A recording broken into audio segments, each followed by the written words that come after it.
What's up, everybody? The San Francisco 49ers get their 11th win of the NFL 2025 season.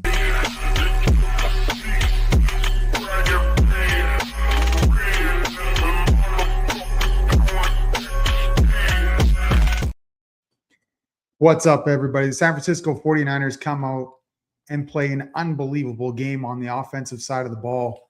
Brock Purdy, A+. I mean, what more could you ask for from Brock Purdy? The way he played today, I mean, he came out and guns were blazing. I mean, the 49ers needed Brock Purdy to show up today because you knew the 49ers defense was going to struggle. It's just been the way it is all year, even against the 44-year-old Phillip Rivers. The 49ers come out and the offense is firing on all cylinders. The run game's working. The pass game's working. Brock Purdy is playing out of his mind, and it continues throughout the whole entire game. I mean, the story of the day is Brock Purdy for me. I mean, Brock Purdy, 5 touchdown passes. He has 1 bad play on the day. You could argue that, maybe we didn't even need to try to go for that first down. Maybe just run the ball and punt. We take a chance, and he throws 1 errant pass over his head. Could have been caught, I guess, maybe. Tough catch. Either way, it's an interception. Outside of that play, Brock Purdy played unbelievable. Even if you look at the one situation where he threw the ball to Tonjans on the sideline there, it doesn't count. Next play, throws another touchdown pass to Christian McCaffrey. Brock Purdy played it exceptionally well. He did everything we needed him to do and more. The 49ers got an A+ effort from Brock Purdy and that offense across the board, even the offensive line, being able to run the ball so well against the Indianapolis Colts, a good run defense. The Colts were missing their corners. It showed. The 49ers receivers were able to get separation. They were able to create things and get open for Brock Purdy, and Brock Purdy did the rest. And the other thing I wanted to talk about was Kyle Shanahan. Kyle Shanahan is dealing with a decimated roster. I mean, sure, the offensive side of the ball, it's coming back together. He's really only missing Pearsall. Hopefully, the biggest thing of the night also is George Kittle. He didn't look like, to me, it felt like if it was a playoff game, he's probably coming back in. So that's good news. It is a short week. Today's Monday. We play on Sunday. So he's got a short week to get things better on that ankle. But I do believe that George Kittle will play. I think that's big that he does. Without George Kittle, I don't think the 49ers offense looks the same. I was a little worried without Pearsall, but without George Kittle, you'd be really concerned. Christian McCaffrey and George Kittle are hard to replace. You really can't afford to lose either one, especially when the defensive side of the ball is playing the way they are. And that brings me to my next point, is Robert Saleh. Robert Saleh is calling games where he's calling a 4-man front. He's not really assisting the D-line in any which way. CJ West made a play early in the game, got a sack, but that had nothing to do with the scheme. It was a 4-man rush, and he made a play. The thing that concerns me is how long it takes for us to adjust. It took to the third quarter. We started to adjust. I still wouldn't even call it a full adjustment. Still lots of time for a guy named Phillip Rivers, who's 44 years old. My wish is that we put pressure on him to get him off his spot.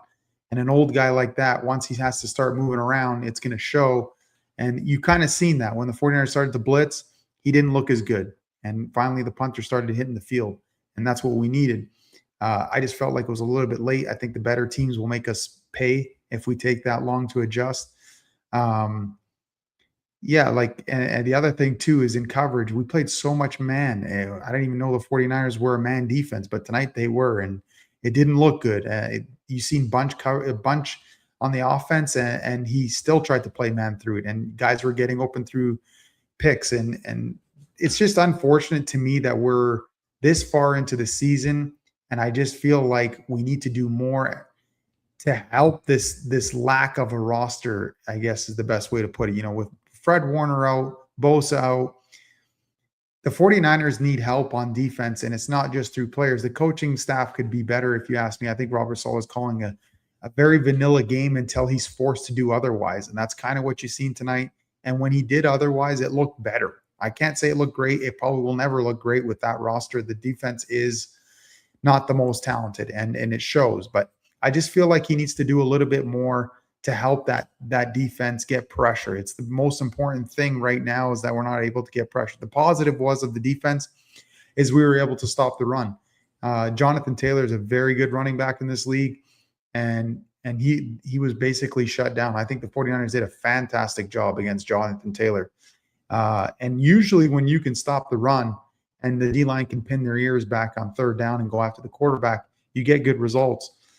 That wasn't the case. And the biggest reason is we just really don't have pass rushers. Outside of Bryce Huff, we really don't have pass rushers. Collins made a big play in the game, forced a fumble. They ended up recovering, but it did force a punt.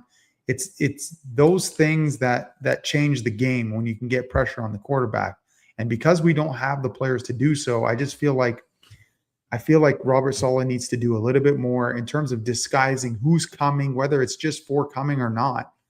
It just can't be so identifiable as to who's coming. And you see that for majority of the game. It's the same forefront. It's the same guys. There's not even a lot of stunts going on. There's not a lot of twists. There's not a lot of games going on in the front. And it's just frustrating to watch, especially because he doesn't have the best roster to go with it. But Kyle Shanahan, going back to Kyle Shanahan, I think Kyle Shanahan is the coach of the year. I think it's pretty clear.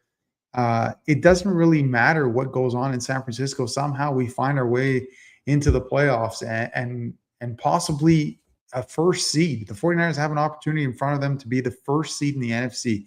If they beat the Chicago Bears, it's going to be hard for me to believe they're not going to beat the Seattle Seahawks at that point because it's in San Francisco. They beat them at their house. Sure, that was with Fred Warner and Bosa. That's a fair argument. But Sam Darnold's not playing at a high level right now. He finished off the game on Thursday at a very high level, but you can see his struggles are there. Do I think the 49ers will be able to make it worse for him or make his life hard? I don't.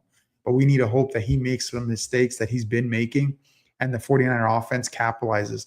The Seahawks defense is elite, but the big thing is it's not in Seattle. The 12th man will not be a factor, and the 49ers are going to have to take advantage of that. But first things first is the Chicago Bears. It's a big task in front of them. We need George Kittle back. But again, all praise to Kyle Shanahan. It's impressive what he's done this season. Anybody who's a football fan, take note. This guy finds a way to get us further on into the year. Somehow we end up into the playoffs. Somehow the 49ers are always a threat every year outside of last year, really. In the last 6-7 years, the 49ers have been a problem in the NFL. And the man leading the way is Kyle Shanahan. Brock Purdy played at a perfect high level tonight. If you ask me, it's a perfect game minus one throw. So the San Francisco 49ers have a big task in front of them. Is it attainable? I do believe it is. Is it a big task? Is it almost too much? No, I don't think it isn't. I don't think it is. I think the 49ers can do it. It's a big challenge in front of them, but it is something they can do with Kyle Shanahan leading the way. And that's it for tonight. I just wanted to share my thoughts on the game. I was just pretty excited with the win. It's been a long time since we've been on here. And that's it for tonight.